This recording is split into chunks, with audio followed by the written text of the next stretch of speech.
యేసు ప్రభువుని బట్టి నువ్వు అతిశయించాలి.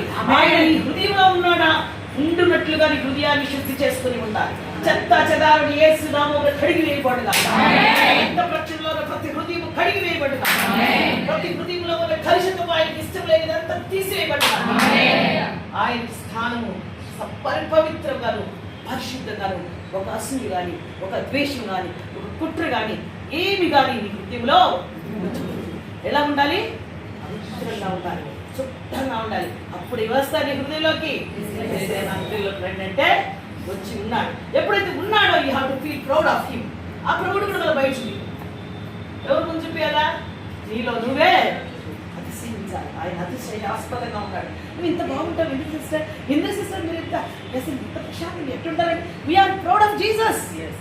నీకు ఏ కష్టం లేదు, నీ బాధ లేదు, నీకు ఎందుకు దుఃఖం, ఎందుకు బాధ, ఎందుకు వేదన, కష్టమా, ఆర్థిక ఇబ్బంది, భర్తతో పోరాటమా, పిల్లలతో పోరాటమా, ఈ డైవర్స్తో పోరాటమా, లేదా జీవితంలో నీకు నీవే పోరాటమా, అసలు ఏంటి ఈ పోరాటాలన్నీ వెళ్ళిపోవాలంటే ఏం చేయాలి? మోకాళ్ళు నీ దగ్గరే ఉన్నాయి, ప్రార్థన నోటిలో ఉంది, హృదయము ఎవరున్నారు చెప్పుకోవడానికి, ఎవరున్నారు? నీకు మంచి స్నేహితుడు ఉన్నాడు. మంచి లోక సంబంధించిన స్నేహితులు తాత్కాలికమైన మాటలు, క్రియేటివ్ మాటలు మాట్లాడి మనం తృప్తిపరుస్తారేమో కానీ but Jesus never never never talk that type of words. ఆయన యుగ సమాప్తి వరకు సదాకాలము నీతో వాగ్దానం ఇచ్చిన దేవుడు. ఆయన మనతో మనం ఏం చేయాలా? సంతోషించాలి. ఇంకొకటి చూపిరా, ఇంకొకటి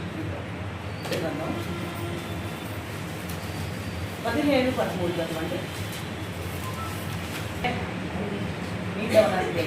ఫెయిత్తో వస్తుంది, విశ్వాసంతో నువ్వు ఎప్పుడైతే ప్రార్థిస్తావో అప్పుడు ఖచ్చితంగా సంతోషం నీలోకి వస్తుంది. విశ్వాసం లేకుండా ఎంతసేపు ప్రార్థన చేసినావనుకో అది వ్యర్థమే. అది నీ మనసులో సంతోషం లేదు, నీ హృదయంలో విశ్వాసము లేదు. ఈ రెండు లేకుండా దేవుడితో ఎంతసేపు గడిపితే వేస్ట్ కదా.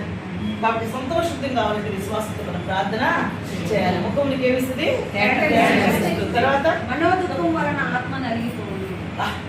మంచి పాయింట్. మన స్త్రీలకి ఎక్కువ ఆడాలంటే బాధ ఇదే, మనోదుఃఖం. ఏమి లేదు, అన్నీ ఉంటాయి ఇంట్లో, అన్నీ ఉంటాయి. జీలకర్ర కాడి నుంచి, ఆవాల కాడి నుంచి, తినడానికి కాడి అన్నీ ఉంటాయి. డబ్బులు కూడా ఉంటే బయటకు పోవచ్చు, ఏమంటే భర్త కూడా ఏమన్నా పోలిస్తే. కానీ మనోదుఃఖం, ఏదో దుఃఖం, ఇంకా ఏదో ఎక్స్పెక్టేషన్. హస్బెండ్ ఇంటుంటే బాగుంది కదా, చిరంజీవి లాగుంటే బాగుంది, లేకపోతే వెంకటేష్ లాగుంటే బాగుంది. ఆ సినిమాలో వాళ్ళు అంతే యాక్షన్, నిజ జీవితం అంటుండానే ఉంటారు. So that is a creating life.